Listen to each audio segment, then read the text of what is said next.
Chapter 2. The Present Moment. If you want to experience the supernatural in your own life, by healing your body, creating new opportunities you could never have imagined before, and having transcendent, mystical experiences, you first need to master the concept of the present moment, the eternal now. There's a lot of talk about being present or being in the now these days. While most people understand the basics of what that means, not to think about the future or live in the past, I want to offer you a completely different understanding of the concept. It's going to require that you get beyond the physical world, including your body, your identity, and your environment, and even beyond time itself. This is where you turn possibility into reality. After all, if you don't get beyond who you think you are and the way you've been conditioned to believe the world works, it's not possible to create a new life or a new destiny. So in a very real sense, you have to get out of your own way, transcend the memory of yourself as an identity, and allow something greater than you, something mystical, to take over. In this chapter, I'm going to explain how that works. First, let's take a look at how the brain functions. When any neurological tissue in the brain or the body is activated, it creates mind. Consequently, from a neuroscientific understanding, mind is the brain in action. For instance, you have a specific mind to drive your car. You have another mind to take a shower. You have a different mind when you sing a song or listen to music. You use a specific level of mind to execute each of those complex functions, because you've probably done each of these tasks thousands of times, so your brain turns on in a very specific way whenever you do any of them. When your brain is in action as you drive your car, for example, you are in fact turning on a specific sequence, pattern, and combination of neurological networks.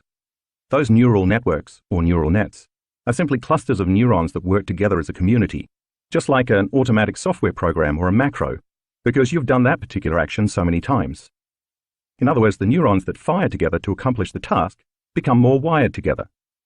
As you consciously choose to perform the task of driving your vehicle, we could say that you are automatically selecting and instructing those neurons in your brain to turn on to create a level of mind. For the most part, your brain is a product of the past. It has been shaped and molded to become a living record of everything you have learned and experienced up to this point in your life. Learning from a neuroscientific standpoint is when neurons in your brain assemble to form thousands of synaptic connections, and those connections then assemble into complex, three-dimensional neurological networks. Think of learning as your brain getting an upgrade. When you pay attention to knowledge or information and it makes sense to you, this interaction with the environment leaves biological impressions in your brain. When you experience something new, your senses write the story neurologically in your brain, and even more neurons come together to make even more enriched connections, upgrading your brain even further. Experiences not only enhance the brain's circuitry, but they also create emotions. Think of emotions as the chemical residue from past experiences, or chemical feedback. The stronger the emotional quotient from an event in your life, the more the experience leaves a lasting impression in your brain. That's how long-term memories are formed. So if learning means making new connections in your brain, memories are when you maintain those connections. The more you repeat a thought, choice, behavior, experience, or emotion, the more those neurons fire and wire together, and the more they will sustain a long-term relationship. In Anna's story in the previous chapter, you learned most of your experiences come from your interaction with your external environment. Since your senses plug you into the external environment and neurologically record the narrative in your brain, when you experience a highly charged emotional event, bad or good, that moment becomes embossed neurologically in your brain as a memory. Therefore, when an experience changes how you normally feel chemically and heightens your attention to what caused it, you will associate a specific person or thing with where your body is at a particular time and place. That's how you create memories, by interacting with the outer world. It's safe to say that the only place the past actually exists is in your brain and in your body. How your past becomes your future. Let's take a closer look at what happens biochemically inside your body when you think a thought or feel an emotion. When you think a thought or have a memory, a biochemical reaction begins in your brain, causing the brain to release certain chemical signals. That's how immaterial thoughts literally become matter. They become chemical messengers. These chemical signals make your body feel exactly the way you were just thinking. Once you notice you are feeling a particular way, then you generate more thoughts equal to how you're feeling, and then you release more chemicals from your brain to make you feel the way you've been thinking. For example, if you have a fearful thought, you start to feel fear. The moment you feel fear, that emotion influences you to think more fearful thoughts, and those thoughts trigger the release of even more chemicals in the brain and body to make you continue to feel more fear. The next thing you know, you get caught in a loop where your thinking creates feeling, and your feeling creates thinking. If thoughts are the vocabulary of the brain and feelings are the vocabulary of the body, and the cycle of how you think and feel becomes your state of being, then your entire state of being is in the past. When you fire and wire the same circuits in your brain over and over again because you keep thinking the same thoughts, you are hardwiring your brain into the same patterns. As a result, your brain becomes an artifact of your past thinking, and in time it becomes easier to automatically think in the same ways. At the same time, as you repeatedly feel the same emotions over and over again, since as I just said, emotions are the vocabulary of the body and the chemical residue of past experiences, you are conditioning your body into the past. So now let's look at what that means for you on a day-to-day basis. Given what you just learned about feelings and emotions being the chemical end products of past events, the moment you wake up in the morning and search for the familiar feeling called you are starting your day in the past. So when you start to think about your problems, those problems, which are connected to the memories of past experiences of different people or things at certain times and places, create familiar feelings such as unhappiness, futility, sadness, pain, grief, anxiety, worry, frustration, unworthiness, or guilt. If those emotions are driving your thoughts and you cannot think greater than how you feel, then you are also thinking in the past. And if those familiar emotions influence the choices you are going to make that day, the behaviors you're going to exhibit, or the experiences you are going to create for yourself, then you're going to appear predictable, and your life is going to stay the same. Now let's say after you wake up, you turn off your alarm, and as you lie there in bed, you check your Facebook, your Instagram, your WhatsApp, your Twitter, your texts, your emails, and then the news. Now you are really remembering who you are as you reaffirm your personality and connect to your past, present, personal reality. Then you go to the bathroom, you use the toilet, brush your teeth, take a shower, get dressed, and then head for the kitchen. You drink some coffee and eat breakfast. Maybe you watch the news or check your email again. It's the same routine you follow every day. Then you drive to work using the same old route, and when you get there you interact with the same coworkers you saw the day before. You spend your day performing pretty much the same duties you performed yesterday. You might even react to the same challenges at work with the same emotions. Then after work, you drive home. Maybe you stop at the same grocery store and buy the food you like and always eat. You cook the same food for dinner and watch the same television show at the same time while sitting in the same place in your living room. Then you get ready for bed in the same way you always do. You brush your teeth with your right hand starting from the upper right side of your mouth. You crawl into the same side of the bed. Maybe you read a little and then you go to sleep. If you keep doing these same routines over and over again, they will become a habit. A habit is a redundant set of automatic, unconscious thoughts, behaviors, and emotions that you acquire through frequent repetition. Basically, it means your body is now on autopilot, running a series of programs, and over time, your body becomes the mind. You've done this routine so many times that your body automatically knows how to do certain things better than your brain or conscious mind. You just switch on the autopilot and go unconscious, which means you'll wake up the next morning and essentially do the same things all over again. In a very real sense, your body is dragging you into the same predictable future based on what you have been repeatedly doing in the same familiar past. You will think the same thoughts and then make the same choices that lead to the same behaviors, that create the same experiences, that produce the same emotions. Over time, you've created a set of hardwired neurological networks in the brain, and you have emotionally conditioned your body to live in the past. And that past becomes your future. If you were looking at a timeline of your day starting with waking up in the morning and continuing until you go to bed that night, you could pick up that timeline of yesterday or today, your past, and place it in the space reserved for tomorrow, the future, because essentially the same actions you took today are the ones you were going to take tomorrow, and the day after that, and the day after that. Let's face it, if you keep the same routine as yesterday, it makes sense that your tomorrow is going to be a lot like your yesterday. Your future is just a rerun of your past. That's because your yesterday is creating your tomorrow. Take a look at figure 2.1. Each of those vertical lines represent the same thought that leads to the same choice that initiates an automatic behavior that creates a known experience that produces a familiar feeling or an emotion. If you keep reproducing the same sequence, in time all those individual steps merge into one automatic program. This is how you lose your free will to a program. The arrow represents an unknown experience dropping in somewhere between your driving to work in traffic, knowing you are going to be late again, and you trying to stop by the dry cleaners on your way. We could say that your mind and body are in the known, the same predictable future based on what you did in the same familiar past. And in that known certain future, There's no room for the unknown. In fact, if something new happened, if something unknown were to unfold in your life at that moment to change the same predictable timeline of your day, you'd probably be annoyed at the disruption of your routine. You'd likely consider it troublesome, problematic, and downright inconvenient. You might say, "Can you come back tomorrow? This is not the right time." The fact is, there's no room for the unknown in a predictable life. But being predictable is not how the unknown works.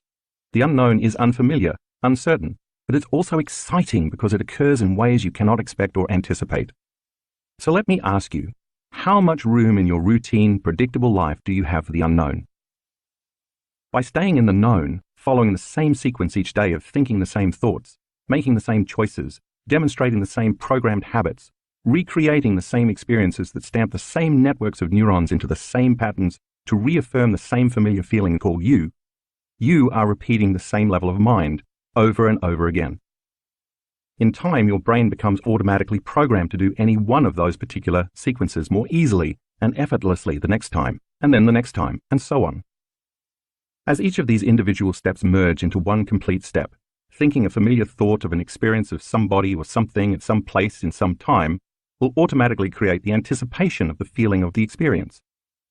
If you can predict the feeling of any experience, you are still in the known. For instance, the thought of having a meeting with the same team of people you have worked with for years can automatically cause you to call up the emotion of what the future event will feel like. When you can predict the feeling of that future event, because you've had enough past experiences to make it known to you, you are probably going to be creating more of the same. And of course, you are right. But that's because you are the same. By the same means, if you are in the automatic program and cannot predict the feeling of an experience in your life, you will probably be hesitant to engage it. We need to look at one more aspect of thinking and feeling to get the full picture of what's happening when we keep living in the same state of being. This thinking-feeling loop also produces a measurable electromagnetic field that surrounds our physical bodies. In fact, our bodies are always emitting light, energy, or frequencies that carry a specific message, information, or intention. By the way, when I say light, I am not just referring to the light we see, but to all spectrums of light, including X-rays, cell phone waves, and microwaves. In the same way, we also receive vital information that is carried on different frequencies. So we are always sending and receiving electromagnetic energy. Here's how that works. When we think a thought, those networks of neurons that fire in our brain create electrical charges. When those thoughts also cause a chemical reaction that results in a feeling or an emotion, as well as when a familiar feeling or emotion is driving our thoughts, those feelings create magnetic charges. They merge with the thoughts that create the electric charges to produce a specific electromagnetic field equal to your state of being. Think of emotions as energy in motion. When someone experiencing a strong emotion walks into a room, their energy, aside from their body language, is often very palpable. We have all felt another person's energy and intent when they were angry or very frustrated. We felt it because they were emitting a strong signal of energy that carried specific information. The same is true of a very sexual person, a person who is suffering, or a person who has a calm, loving energy. All those energies can be sensed and felt. As you might expect, different emotions produce different frequencies. The frequencies of creative, elevated emotions like love, joy, and gratitude are much higher than the emotions of stress, such as fear and anger, because they carry different levels of conscious intent and energy. See Figure 2.2, which details some of the different frequencies associated with various emotional states. You'll read more about this concept later in the book. So if we are recreating the past day after day, thinking the same thoughts and feeling the same emotions, we are broadcasting the same electromagnetic field over and over again, sending out the same energy with the same message.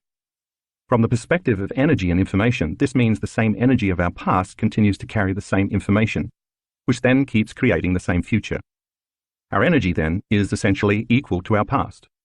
The only way we can change our lives is to change our energy, to change the electromagnetic field we are constantly broadcasting. In other words, to change our state of being, we have to change how we think and how we feel. If where you place your attention is where you place your energy, a key concept you'll read more about later in this chapter, then the moment you place your attention on a familiar emotion, your attention and your energy are in the past.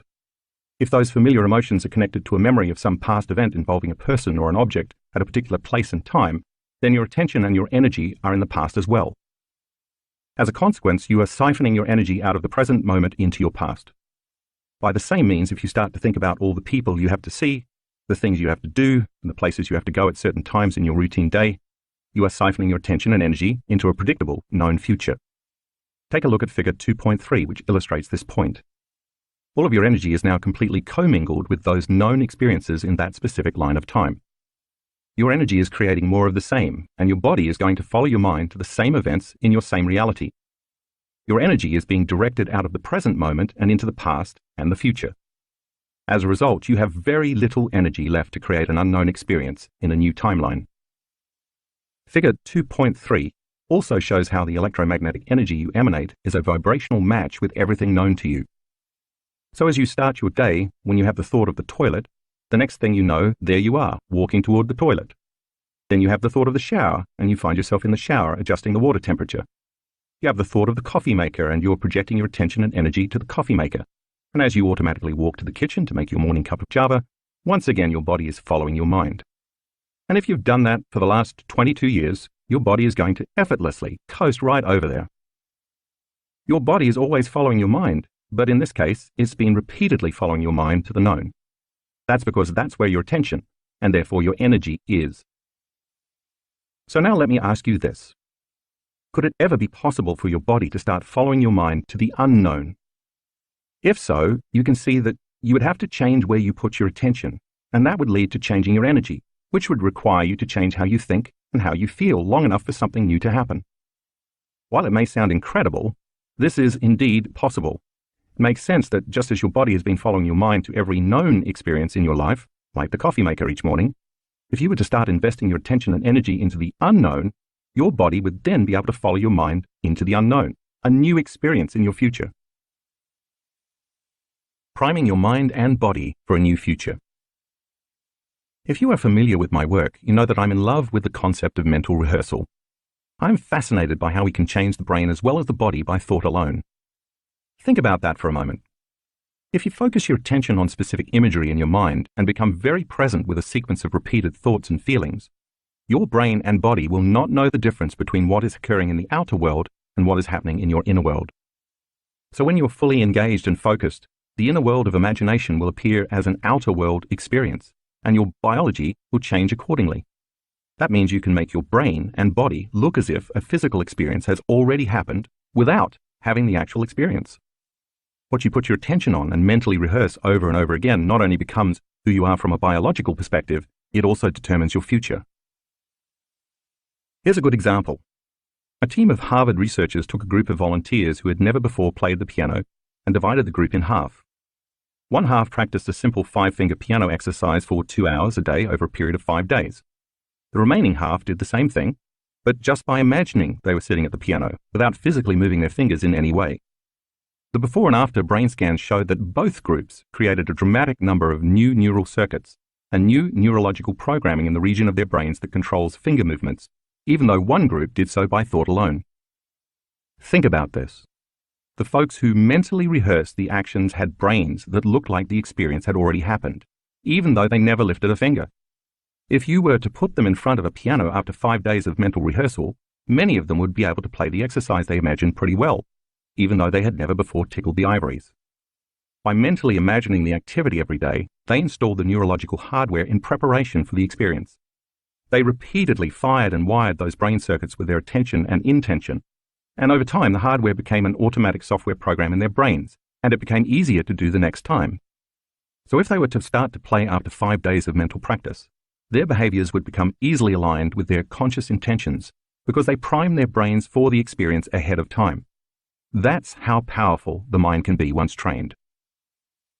Similar studies show the same kinds of results with muscle training. In a pioneering study at the Cleveland Clinic, 10 research subjects between the ages of 20 and 35 imagined flexing one of their biceps as hard as they could in 5 training sessions a week for 12 weeks. Every other week, the researchers recorded the subject's electrical brain activity during their sessions and measured their muscle strength. By the end of the study, the subjects had increased their bicep strength by 13.5%, even though they hadn't actually been using their muscles at all. They maintained this gain for 3 months after the training session stopped. More recently, a research team made up of scientists from the University of Texas at San Antonio, the Cleveland Clinic, and the Kessler Foundation Research Center in West Orange, New Jersey, asked subjects to visualize contracting their elbow flexor muscles. As they did so, they were instructed to urge the muscles to flex as strong and hard as possible, adding a firm intention to their strong mental energy for 15-minute sessions, 5 days a week for 12 weeks. One group of subjects was instructed to use what is called external or third-person imagery, imagining themselves performing the exercise by observing themselves in a scene in their head separate from the experience, like watching a movie of themselves. The second group was instructed to use internal or first-person imagery, imagining that their bodies as they existed right then in real time were doing the exercise, making it more immediate and realistic. A third group, the control, did no practice. The group using external imagery, as well as the control group, showed no significant change, but the group using internal imagery showed a 10.8% increase in strength. Another team of researchers from Ohio University went so far as to wrap the wrists of 29 volunteers in surgical casts for 1 month, ensuring they wouldn't be able to move their wrists, even unintentionally. Half the group practiced mental imagery exercises for 11 minutes a day, 5 days a week, imagining they were flexing their immobilized wrist muscles while actually remaining completely still. The other half, the control group, did nothing. At the end of the month, when all the casts came off, the muscles of the imagery group were twice as strong as those of the control group. Each of these 3 muscle studies show how mental rehearsal not only changes the brain, but can also change the body by thought alone. In other words, by practicing the behaviors in their mind and consciously reviewing the activity on a regular basis, the bodies of the subjects looked like they had been physically performing the activity, and yet they never did the exercises. Those who added the emotional component of doing the exercise as hard as possible to the intensity of the mental imagery made the experience even more real and the results more pronounced. In the piano playing study, the brains of the research subjects looked as though the experience they'd imagined had already happened, because they had primed their brains for that future. In a similar way, the subjects in the muscle flexing studies changed their bodies to look as if they had previously experienced that reality, just by mentally rehearsing the activity through thought alone. You can see why when you wake up in the morning and start thinking about the people you have to see, the places you have to go and the things you have to do in your busy schedule, that's mentally rehearsing. And then you add an intense emotion to it like suffering or unhappiness or frustration, just like the elbow flexor volunteers who urged their muscles to flex without moving them at all. You are conditioning your brain and body to look like that future has already happened. Since experience enriches the brain and creates an emotion that signals the body, when you continuously create an inward experience that is as real as an outer experience, over time you're going to change your brain and body, just like any real experience would. In fact, when you wake up and start thinking about your day neurologically, biologically, chemically, and even genetically, which I will explain in the next section, it looks as though that day has already happened for you. And in fact, it has. Once you actually start the day's activities, just as in the experiments above, your body is naturally and automatically going to behave equal to your conscious or unconscious intentions. If you've been doing the same things for years on end, those circuits, as well as the rest of your biology, are more readily and easily activated. That's because not only do you prime your biology every day with your mind, but you also recreate the same physical behaviors in order to reinforce those experiences further in your brain and body. And it actually becomes easier to go unconscious every day because you keep mentally and physically reinforcing the same habits over again, creating the habit of behaving by habit. Making genetic changes. We used to think that genes created disease and that we were at the mercy of our DNA. So if many people in someone's family died of heart disease, we assumed that their chances of also developing heart disease would be pretty high. But we now know through the science of epigenetics that it's not the gene that creates disease, but the environment that programs our genes to create disease, and not just the external environment outside our body, cigarette smoke or pesticides, for example, but also the internal environment within our body, the environment outside our cells. What do I mean by the environment within our body? As I said previously, emotions are chemical feedback, the end products of experiences we have in our external environment. So as we react to a situation in our external environment that produces an emotion, the resulting internal chemistry can signal our genes to either turn on, upregulating or producing an increased expression of the gene, or to turn off, downregulating or producing a decreased expression of the gene. The gene itself doesn't physically change. The expression of the gene changes, and that expression is what matters most because that is what affects our health and our lives. Thus, even though someone may have a genetic predisposition for a particular disease, for example, if their genes continue to express health instead of expressing that disease, they won't develop the condition and will remain healthy. Think of the body as a finely tuned instrument that produces proteins. Every one of our cells, except red blood cells, makes proteins, which are responsible for the body's physical structure and physiological function. For example, muscle cells make specific proteins known as actin and myosin, and skin cells make the proteins collagen and elastin. Immune cells make antibodies, thyroid cells make thyroxine, and bone marrow cells make hemoglobin. Some of our eye cells make keratin, while our pancreatic cells make enzymes like protease, lipase, and amylase. There isn't an organ or a system in the body that does not rely on or produce proteins. They are a vital part of our immune system, digestion, cellular repair, and bone and muscle structure. You name it, they're a part of it. In a very real way, then, the expression of proteins is the expression of life and is equal to the health of the body.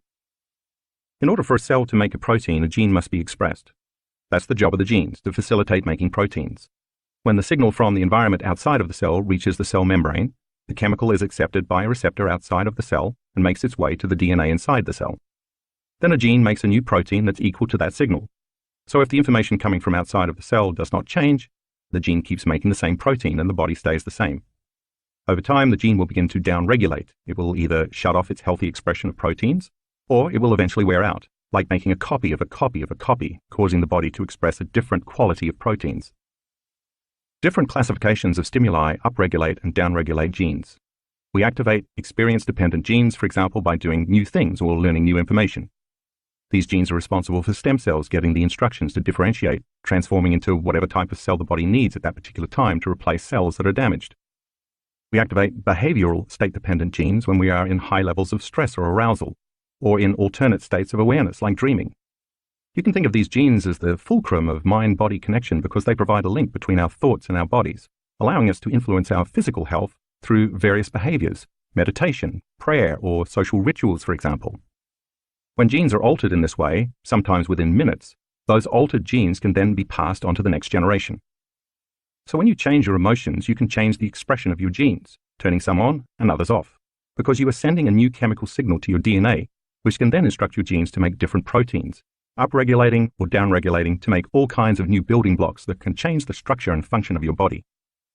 For example, if your immune system has been subject to living in the emotions of stress for too long and has certain genes activated for inflammation and disease, you can turn on new genes for growth and repair and switch off the old genes responsible for disease. And at the same time, these epigenetically altered genes will begin to follow new instructions, making new proteins and programming the body for growth, repair, and healing. This is how you can successfully recondition your body to a new mind.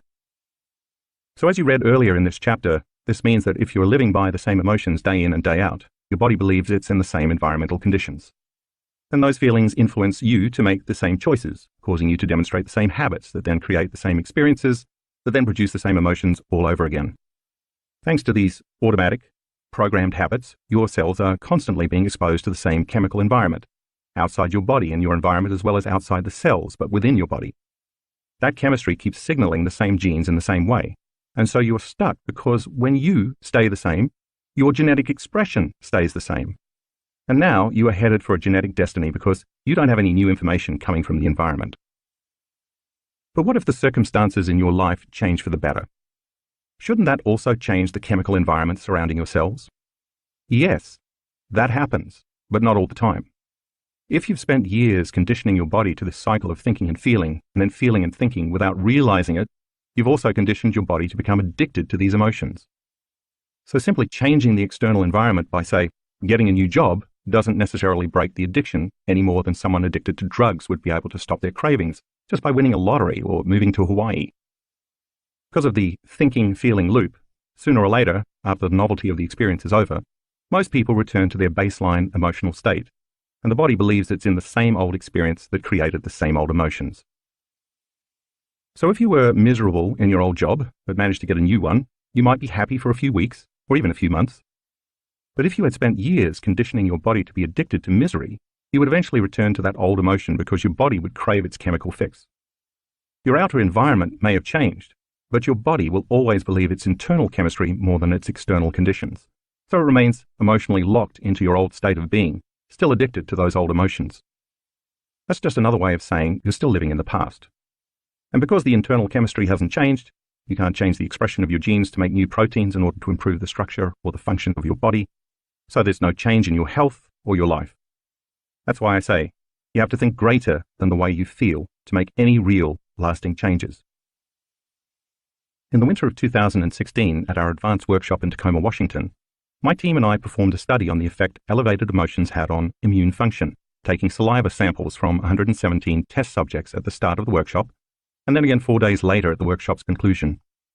We measured immunoglobulin A, IgA, a protein marker for the strength of the immune system. IgA is an incredibly powerful chemical, one of the primary proteins responsible for healthy immune function and the internal defense system. It's constantly fighting a barrage of bacteria, viruses, fungi, and other organisms that invade or are already living within the body's internal environment. It's so powerful that it's better than any flu shot or immune system booster you could possibly take.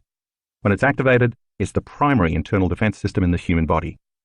When stress levels, and therefore the levels of stress hormones like cortisol, go up, this lowers levels of IgA, thereby compromising and downregulating the immune system's expression of the gene that makes this protein.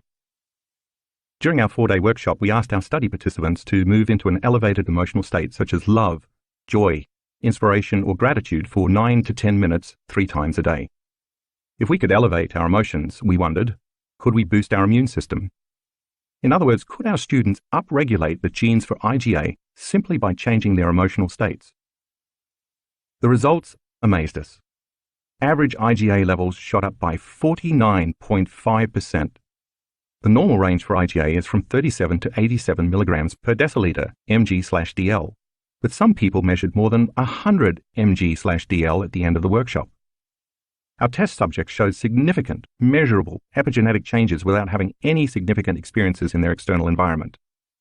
By attaining states of elevated emotions even for just a few days, their bodies began to believe that they were in a new environment, so they were able to signal new genes and change their genetic expression, in this case, the protein expression of the immune system. See Figure 2.4. This means that you might not need a pharmacy or an exogenous substance to heal you. You have the power from within to upregulate the genes that make IgA within a few days. Something as simple as moving into an elevated state of joy, love, inspiration, or gratitude for 5 to 10 minutes a day can produce significant epigenetic changes in your health and body. Where attention goes, energy flows. Since where you place your attention is where you place your energy, when you wake up in the morning and immediately start putting your attention and energy on all the people you have to see that day, the places you have to go, the objects you own, and the things you have to do in the three-dimensional world, your energy becomes fractured. All of your creative energy is flowing away from you, as Figure 2.5 illustrates, to all things in the outer world that compete for your attention: your cell phone, your laptop, your bank account, your house, your job, your co-workers, your spouse, your kids, your enemies, your pets, your medical conditions, and so on. Take a glance at Figure 2.5. It is obvious that most people's attention and energy are directed to their outer material world. It begs the question, how much energy do you have left in your inner world of thoughts and feelings to create a new reality? Consider for a moment that each of these people or things you give so much attention to is a known in your life because you've experienced it. As I mentioned earlier in the chapter, you have a neurological network in your brain for each one of those things.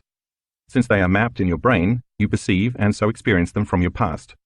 And the more you keep experiencing them, the more automatic and enriched the neural circuits for each of them become, because the redundancy of the various experiences keeps assembling and refining more and more circuits. That's what experience does. It enriches the brain. So you have a neurological network about your boss, a neurological network about money, a neurological network about your partner, a neurological network about your kids, a neurological network for your financial situation, a neurological network for your house, and neurological networks about all your physical world possessions because you've experienced all of those people or things at different times and places. When your attention and therefore your energy is divided between all these outer world objects, people, problems, and issues, there's no energy left for you to put on your inner world of thoughts and feelings. So there's no energy left for you to use to create something new. Why? Because how you think and how you feel literally creates your personal reality. Therefore, if you are thinking and feeling equal to everything that you know, that's the known, you keep reaffirming the same life. In fact, we could say that your personality is no longer creating your personal reality. Now your personal reality is creating your personality. Your external environment is controlling your thoughts and feelings. There's a biological match between your inner world of thoughts and feelings and your outer world, past-present reality made of people and objects at certain times and places. You are continuously keeping your life the same because you are keeping your attention, thoughts, and your energy, feelings, the same. Finally, if how you think and how you feel broadcasts an electromagnetic signature that influences every area of your life, You are broadcasting the same electromagnetic energy and your life never changes. We could say that your energy is equal to everything in your past-present reality, and you are recreating the past. That's not the only limitation that occurs, though.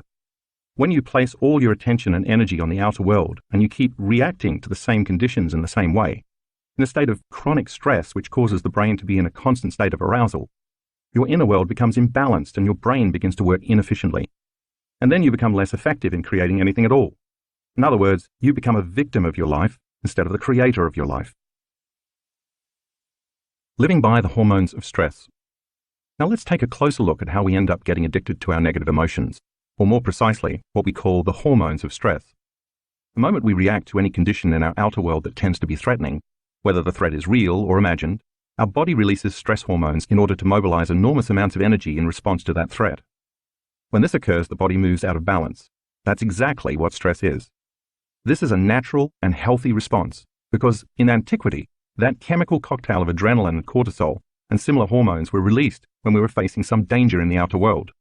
Maybe a predator was chasing us, for example, and we had to make a decision to fight, run, or hide. When we are in survival mode, we automatically become materialists, defining reality with our senses by what we can see, hear, smell, feel, and taste. We also narrow our focus and put all of our attention on matter, on our bodies existing in a particular space and time. The hormones of stress cause us to give all of our attention to our outer world because that's where the danger lurks. Back in the days of early humans, of course, this response was a good thing. It was adaptive. It kept us alive. And once we had focused our attention on the cause, and then the danger had passed, the levels of all those stress hormones went back into balance. But in modern times, that's no longer the case. After just one phone call or email from our boss or a family member that elicits a strong emotional reaction such as anger, frustration, fear, anxiety, sadness, guilt, suffering, or shame, we turn on the primitive fight-or-flight nervous system, causing us to react as if we were being chased by a predator. The same chemistry automatically stays switched on because the external threat never seems to go away. The truth is that many of us spend the majority of our time in this state of heightened arousal. It's become chronic.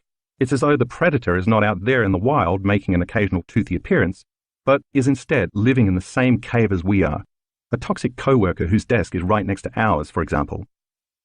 Such a chronic stress response is not adaptive. It's maladaptive. When we're living in survival mode and those hormones of stress like adrenaline and cortisol keep pumping through our body, we stay on high alert instead of returning to balance. As in Anna's experience in Chapter 1, when this imbalance is maintained long-term, chances are we are headed for disease, because long-term stress downregulates the healthy expression of genes. In fact, our bodies become so conditioned to this rush of chemicals that they become addicted to them. Our bodies actually crave them. In this mode, our brains become overly alert and aroused as we try to predict, control, and force outcomes in an effort to increase our chances of survival. And the more we do this, the stronger the addiction becomes, and the more we believe we are our bodies connected to our identities and our environment living in a linear time. That's because that's where all of our attention is. When your brain is aroused and you are living in survival mode, and you have to keep shifting your attention to your job, to the news, to your ex, to your friends, to your emails, to Facebook, and to Twitter, you're activating each of these different neurological networks very quickly. Review figure 2.5. If you keep doing this over time, the act of habitually narrowing your focus and shifting your attention compartmentalizes your brain, and it no longer works in a balanced fashion. And when that happens, you are training your brain to fire in a disordered, incoherent pattern which causes it to work very inefficiently. Like a lightning storm in the clouds, different neural networks fire out of order so your brain works out of sync. The effect is similar to a group of drummers all banging on their skins at the same time, but not together or with any rhythm.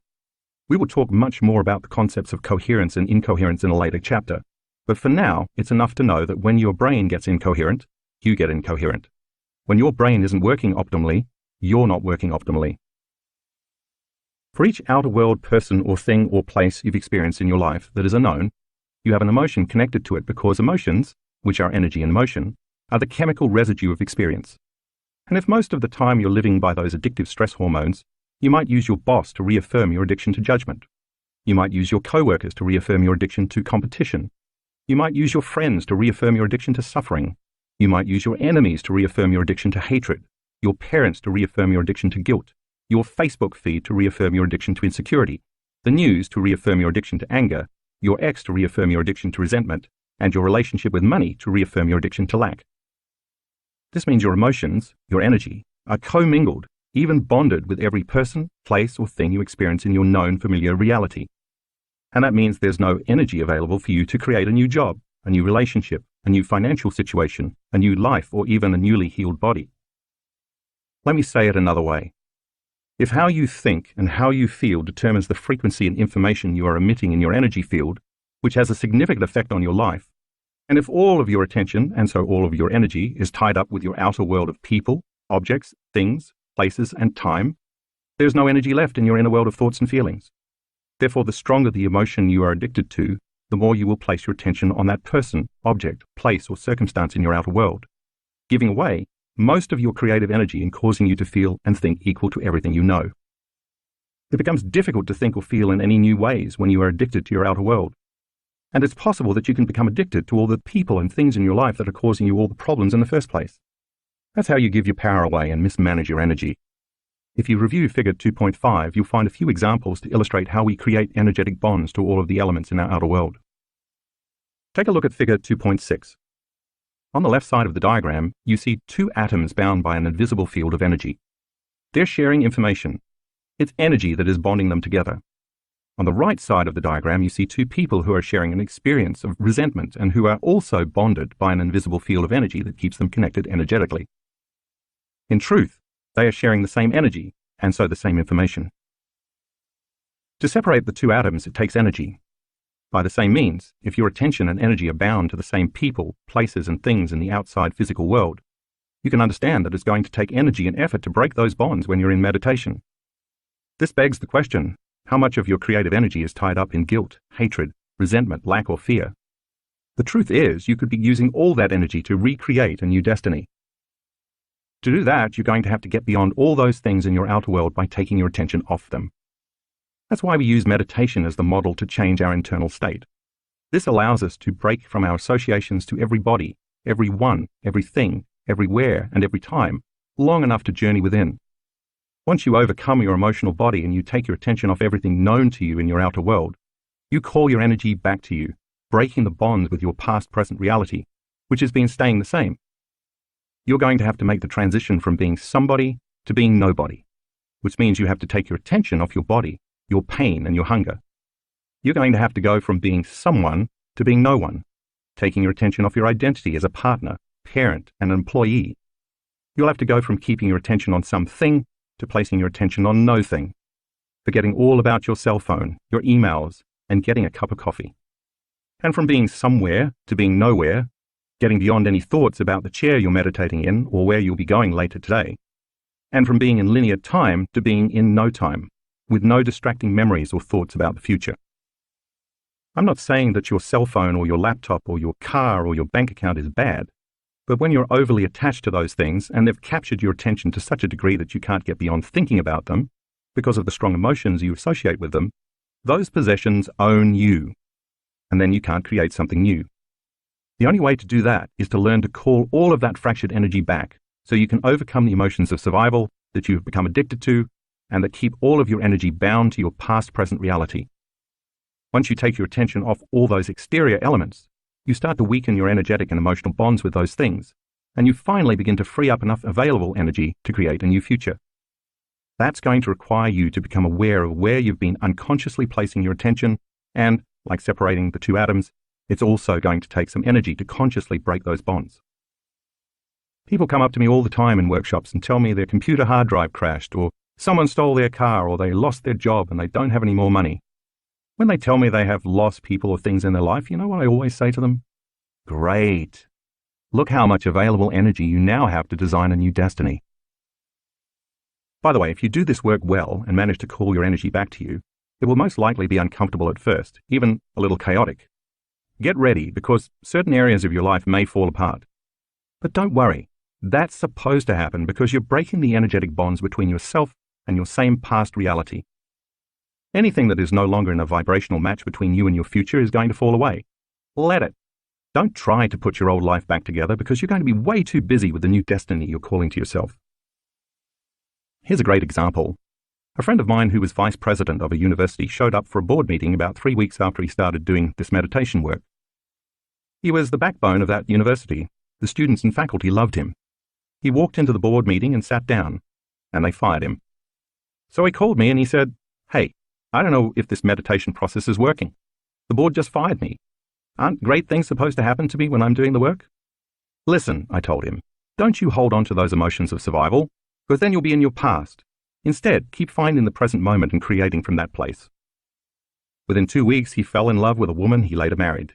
He also soon received an offer for an even better job as vice president of a much larger and better university, which he gratefully accepted. A year later, he called me again to tell me that the college that fired him was now asking him to return as president. So, you never know what the universe has in store for you as your old reality falls away and your new one begins to unfold. The only thing I can assure you of is this: the unknown has never let me down. Calling your energy back. If you're going to disconnect from the outer world, you have to learn how to change your brainwaves. So let's talk about brainwave frequencies for a moment. Most of the time that you're awake and conscious, you are in the beta range of brainwave frequencies. Beta is measured in low range, medium range, and high range frequencies. Low range beta is a relaxed state when you don't perceive any threats from the outer world, but you are still aware of your body in space and time. This is the state you are in when you are reading, paying attention to your daughter during a friendly conversation, or listening to a lecture. Mid-range beta is slightly more aroused state, such as when you're in a group of people, introducing yourself to everyone for the first time and you have to remember everyone's name. You're more vigilant, but you're not overly stressed or completely out of balance. Think of mid-range beta as good stress. High-range beta is the state you're in when you're jacked up on the hormones of stress. There are the brain waves you display when you exhibit any of the survival emotions, including anger, alarm, agitation, suffering, grief, anxiety, frustration, or even depression. High-range beta can be more than 3 times higher than low-range beta and twice as high as mid-range beta.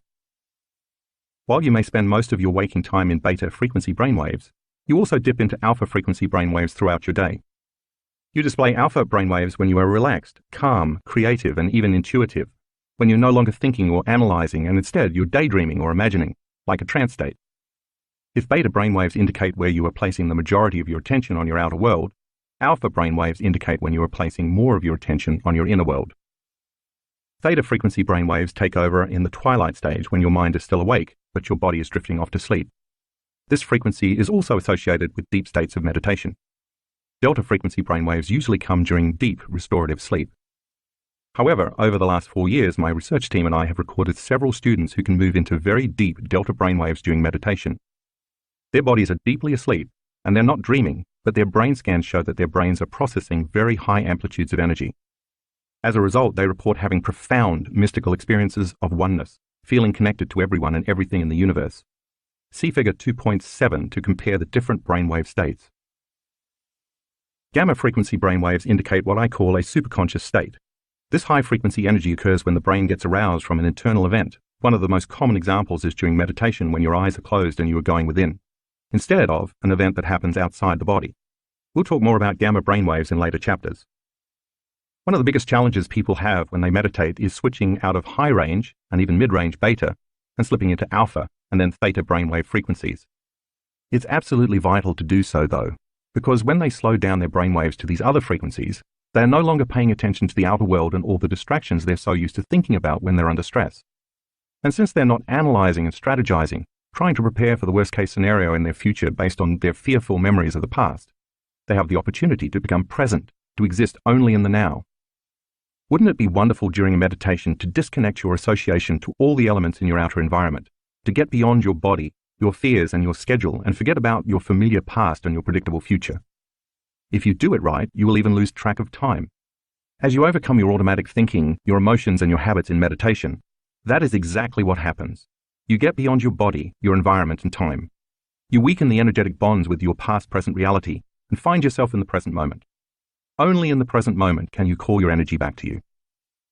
This does take some effort, although it will get easier with practice, because you're living by the hormones of stress most of the time. So let's look at what happens when you aren't in the present moment during meditation, so you'll know how to handle that when it arises. Understanding this skill is important because if you can't get beyond your stresses, your problems, and your pain, you can't create a new future where those things don't exist. So let's say you're sitting in your meditation and you start to have some stray thoughts. You're in the habit of thinking that way because you've been thinking the same way and putting your attention on the same people and things at the same time and place for years now. And you have been automatically embracing the same familiar feelings on a daily basis just to reaffirm the same personality that's connected to your same personal reality, repeatedly conditioning your body into the past. The only difference now is that because you're trying to meditate, your eyes are shut. As you are sitting there with your eyes closed, you are not physically seeing your boss. But your body wants to feel that anger because every time you see her in your waking day, 50 times a day, 5 days a week, you are in the habit of feeling bitterness or aggression. Similarly, when you get emails from her, which happen at least 10 times a day, you unconsciously have the same emotional reaction to her. So your body has grown accustomed to needing her to reaffirm your addiction to anger. It wants to feel the emotions it has become addicted to, and like an addict craving a drug, the body is craving the familiar chemicals. It wants to feel that familiar anger at your boss because you didn't get the promotion, or it wants to feel judgment about your coworker who always wants you to cover for him. Then you start thinking about other colleagues who annoy you and other reasons to be upset with your boss. You're sitting there trying to meditate, but your body is throwing the kitchen sink at you. That's because it wants its chemical fix or familiar emotions that you normally feel throughout the waking day with your eyes open. The instant you notice what's happening, that you are putting all of your attention on that emotion, you become aware that you're investing your energy into the past, because emotions are records of the past. So you stop and return to the present moment, and you begin to disinvest your attention and energy out of the past. And then, in a little while, you start to feel frustrated and angry and resentful again, and you realize what you were doing. You remember that your body is trying to feel those emotions in order to reaffirm its addiction to those chemicals. And you remember that those emotions drive your brain into high-range beta brainwaves. And you stop. Every time you pause, settle your body down, and return to the present moment, you are telling your body that it is no longer the mind. You are the mind.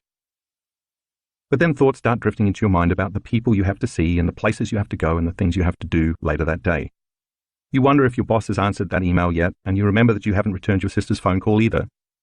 And today is trash day, so you remind yourself you need to put out the trash. And all of a sudden you become aware that by anticipating those future scenarios, you are investing your attention and your energy into the same known reality. So you stop, return to the present moment, and once more disinvest your energy out of that predictable, known future and make room for the unknown in your life. Take a look at figure 2.8.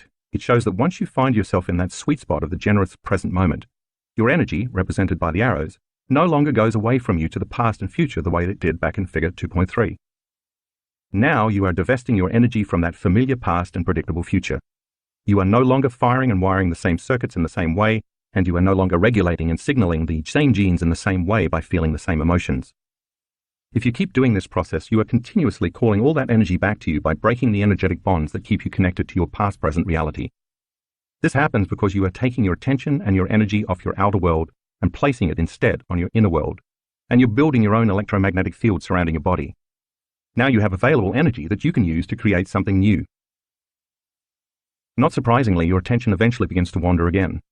As you continue to sit in meditation, your body becomes more annoyed and impatient because it wants to do something. After all, you've programmed it every day to get up and follow the same routine. It wants to quit meditating, open its eyes and see someone. Wants to hear something on TV or talk to someone on the phone. It prefers to taste breakfast instead of sitting there doing nothing.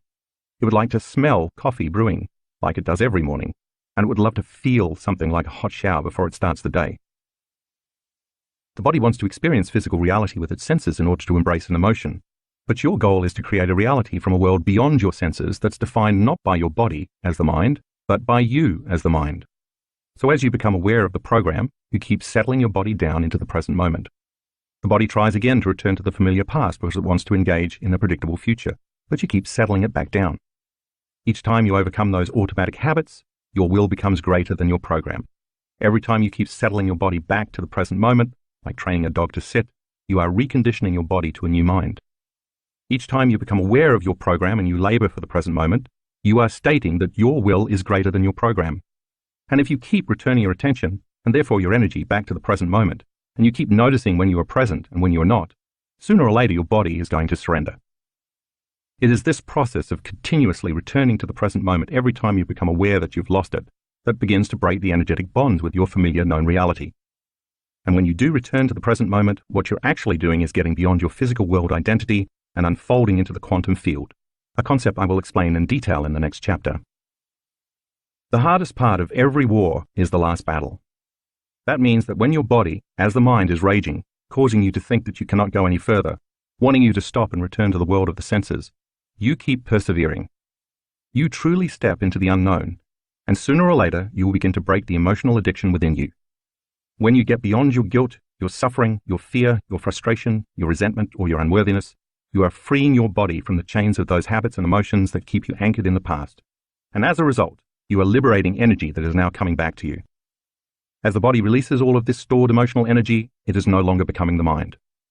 You discover that right on the other side of your fear is courage. Right on the other side of your lack is wholeness. And just beyond your doubt is knowing. When you step into the unknown and surrender your anger or hatred, you discover love and compassion. It's the same energy. It has just been stored in the body, and now it's available for you to use to design a new destiny. So when you learn to overcome yourself, or the memory of yourself in your life, you break the bonds you have with everything, every person, every place, and every time that's keeping you connected to your past-present reality. And when you finally overcome your anger or your frustration, and you liberate energy that was trapped in the past, you call that energy back to you. As you liberate all of that creative energy that has been tied up in those survival emotions, within you and all around you, you are building your own personal energy field around your body. In our advanced workshops, we've actually measured this effect on calling the energy back. We have experts who use very sensitive equipment called a gas discharge visualization, GDV, machine, with a specially designed sensor called a Sputnik antenna, developed by Konstantin Korotkov, PhD. It measures the ambient electromagnetic field in the workshop conference spaces to see how the energy changes as the workshop progresses. On the first full day of some of our advanced workshops, we sometimes see the energy in the room drop. That happens because once we start meditating, and those students have to overcome themselves by breaking the energetic bonds with everyone and everything in their known reality, they are calling energy back to themselves. They're drawing energy from the greater field, and the field in the room can diminish as the participants begin to build their individual field of energy around their own bodies. And now they have available energy to use to design a new destiny. Of course, as our entire group gets beyond themselves the first day, they finally build their own light field, and as their energy keeps expanding each day, they begin to contribute to the energy in the room. As a result, we finally witness the energy of the room rise. To see what this sometimes looks like, find graphics 1A and 1B in the color insert. One way to increase your chances of a successful meditation is to give yourself enough time so you don't get distracted by trying to rush through the experience. When I meditate, for example, I allow for 2 hours. I don't have to take 2 hours every time, but I know myself well enough by now to realize that if I have only 1 hour, I'm going to tell myself there's not enough time. If I have 2 hours, on the other hand, I can relax knowing I have plenty of time to find the present moment. Some days I find the sweet spot of the present moment pretty quickly, while on other days I have to work for an hour at bringing my brain and body back into the present. I'm a very busy person. Some days when I have just arrived home for 3 days between workshops or events, I wake up in the morning and immediately think of the 3 meetings I have planned that day with different staff members, mentally rehearsing what I have to talk about. Then I think about the emails I have to get done before I go to those meetings. Then I think about the flight I have to catch that afternoon. Then I make a mental note about the phone calls I have to make on the drive to the airport. You get the idea. As that happens and I'm thinking about the same people I have to see, the same places I have to go, the same things I have to do, all at the same time in my known familiar reality, I realize that I am priming my brain and body to look like that future has already happened. I become conscious that my attention is in the known future, and I stop anticipating the known and turn back to the present moment. As I do that, I'm beginning to unfire and unwire those neural connections. Then I might get a little emotional and become impatient and a little frustrated thinking about something that happened yesterday. And since emotions are a record of the past and where I place my attention is where I place my energy, I become aware that I'm investing my energy in the past. Then the hormones of stress may get my brain aroused and my body gets a bit fired up into high-range beta brainwaves, and I have to settle it back down into the present moment again. And as I do that, I'm no longer firing and wiring the same circuits in my brain, and I'm disinvesting my energy out of the past. And if I'm aware of the same thoughts that are connected to those same familiar feelings, when I stop myself from feeling the same way, I'm no longer conditioning my body into the past, and I'm no longer signaling the same genes in the same ways. And if the emotions are the end products of experiences in the environment, and if it's the environment that signals the gene, then when I stop feeling those same emotions, I'm no longer selecting and instructing the same genes in the same ways. That not only affects the health of my body, but also no longer primes my body to be in the same future based on living in the past. So as I inhibit those familiar feelings, I'm changing the genetic program of my body. And since the hormones of long-term stress downregulate the expression of healthy genes and create disease, every time I am able to stop when I catch myself feeling any of those emotions that are related to stress, I am no longer conditioning my body to stay addicted to the emotions of stress. If I do it properly, overcoming my familiar thoughts and emotions of my known past and future, then energetically, neurologically, biologically, chemically, hormonally, and genetically, that predictable future, as well as the familiar past I used to affirm it, no longer exists. If I am no longer firing and no longer wiring those same old neural networks, by no longer thinking about those memories of the people or things at certain times and places, and I keep returning to the present moment, I am calling energy back to me. Take a look at figure 2.9 and you can see how the familiar past and the predictable future no longer exist. Now I'm in the sweet spot of the generous present moment, and I have available energy to create. I've built my own energy field surrounding my body. Every time I've labored, sometimes for hours, to get beyond myself and find that place called the eternal now, and I truly break through, I've always thought the same thing. That was so worth it.